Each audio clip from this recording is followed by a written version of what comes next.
जय श्री कृष्ण। राधे राधे।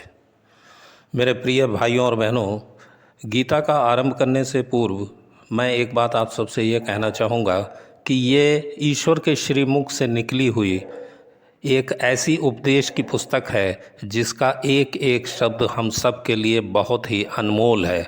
और अगर आपको सच्चे मन से इसको सुनना है, इसको समझना है, तो सबसे पहले मेरे साथ ये दो पंक्तियाँ अवश्य दोहरा लें कि बहुत जन्म बिछड़े थे माधव, ये जन्म तुम्हारे नाम। जब तक ये भावना आपके अंदर नहीं आएगी तब तक वो जोश नहीं पैदा होगा, वो आत्मसात आप नहीं कर पाओगे इन शब्दों को, जिन शब्दों को हम आगे व्याख्यात करने जा रहे हैं। तो चलिए, गीता का प्रथम जो अध्याय है उसकी शुरुआत हम करते हैं। जब कुरुक्षेत्र के मैदान में दोनों सेनाएं आमने सामने खड़ी हुई थी, तब धृतराष्ट्र अपने महल में अपने मंत्री संजय से ये पूछते हैं कि धर्म के क्षेत्र कुरुक्षेत्र में युद्ध की इच्छा से एकत्र हुए मेरे और पांडु के पुत्रों ने क्या किया। तो इस पर संजय बोले कि राजा दुर्योधन पांडवों की सेना की व्यूह रचना देखकर अपने आचार्य द्रोणाचार्य के पास जाकर बोले कि हे आचार्य, आपके बुद्धिमान शिष्य द्रौपद के पुत्र ने जिसकी व्यूह रचना की, ऐसी पांडवों की विशाल सेना को देखिए। उस सेना में अर्जुन और भीमसेन के तुल्य विशाल धनुष वाले युयुधान, राजा विराट, राजा द्रुपद जैसे महारथी हैं। धृतकेतु, चेकितान, बलवान काशी नरेश, राजा पुरुजित, कुंती भोज और मनुष्यों में श्रेष्ठ शैव्य हैं।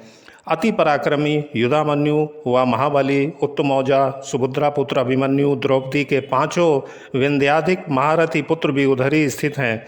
हे द्विजराज, मेरी सेना में जो बड़े बड़े शूरवीर सेनापति हैं उनके नाम की जानकारी भी मैं आपके सामने कहता हूँ, उन्हें भी सुनिए। हमारी सेना के मुखियों में भीष्म, कर्ण, युद्ध विजयी कृपाचार्य, वैसे ही अश्वत्थामा, विकर्ण, सोमदत्त का पुत्र भूरिश्रवा आदि हैं। ये अन्य अनेक शूरवीर अपने प्राणों का मोह छोड़कर मेरे हित के लिए आए हैं। ये अनेक प्रकार के अस्त्र शस्त्रों से सुशोभित हैं और युद्ध विद्या में निपुण हैं। सो भीष्म से सुरक्षित मेरी सेना शक्तिशाली है, किंतु भीम से सुरक्षित उनकी सेना कमज़ोर है। इसलिए आप लोग युद्ध के अपने अपने मोर्चों पर अपनी अपनी सेना लेकर भीष्म जी की सब प्रकार से रक्षा करें। इतने में ही दुर्योधन के उत्साह को बढ़ाते हुए कौरवों में वृद्ध व प्रतापी भीष्म पितामह ने सिंहनाद की ऊंची ध्वनि में शंख बजाया। तब तो शंख, भेरी, पवन, आनक, गौमुख आदि बाजे एक साथ बजने लगे, जिनसे एक भयंकर ध्वनि उत्पन्न हुई। इसके बाद श्वेत वर्ण के घोड़ों से युक्त ऊंचे रथ पर बैठे श्री कृष्णचंद्र और अर्जुन ने अपने अपने दिव्य शंखों को बजाने लगे। श्री कृष्ण ने पांचजन्य, अर्जुन ने देवदत्त व भयंकर कर्म करने वाले भीमसेन ने पौंड्र नामक विशाल शंख बजाया। कुंती पुत्र राजा युधिष्ठिर के अनंत विजयी नामक शंख नकुल और सहदेव ने सुबोध और मणिपुष्पक नामक शंख बजाए।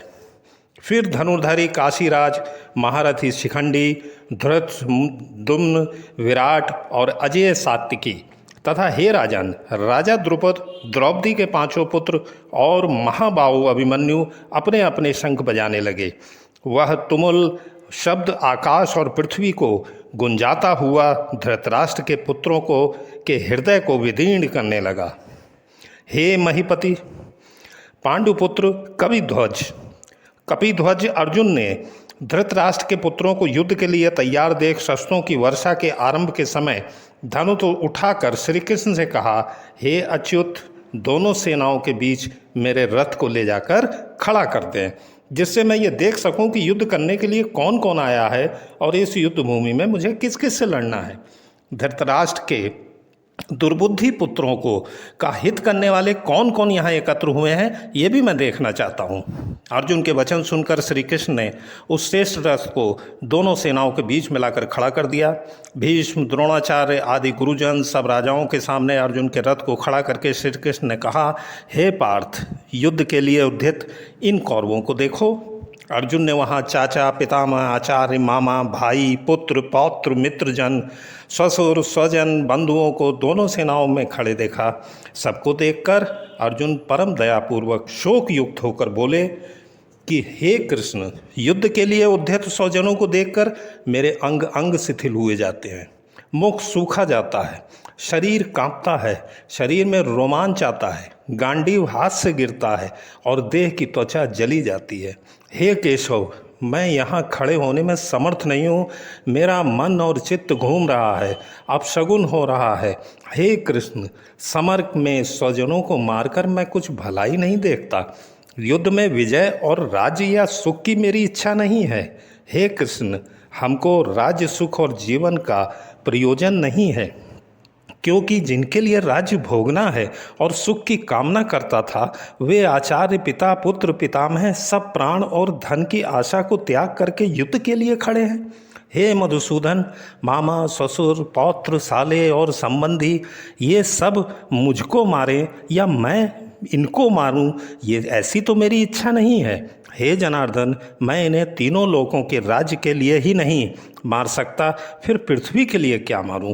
कारण कि धृतराष्ट्र के पुत्रों को मारकर मुझे कहाँ सुख मिलेगा। तो बहनों और भाइयों, ये हमने पहले 35 श्लोक तक का अर्थ लिया। इतना अर्थ सुनने के बाद जो मेरे अंदर विचार पैदा हुए वो ये थे कि जब कुरुक्षेत्र के मैदान में दोनों सेनाएं आमने सामने खड़ी थीं, तब अर्जुन का जो मोह था वो जागृत हो गया, क्योंकि उसने अपने समक्ष, अपने सामने अपने सभी सगे संबंधियों को देखा। और ये मानव मन, मानव चित्त की एक ऐसी भावना है जो स्वयं ही उत्पन्न हो जाती है। ये मोह उत्पन्न होता है अपनों को देखकर, और वही मोह कृष्ण के द्वारा जब रथ को बीच में खड़ा किया गया तो अर्जुन के अंदर भी वही मोह पैदा हो गया। अब आगे के एपिसोड में हम देखेंगे कि अर्जुन का मोह किस प्रकार बढ़ा, और सबसे अधिक बहुमूल्य जो अध्याय शुरू होगा वो उसके बाद दूसरा अध्याय शुरू होगा, जिसे देखना मत भूलिएगा। चैनल को अधिक से अधिक सब्सक्राइब करिएगा और आप इसको अधिक से अधिक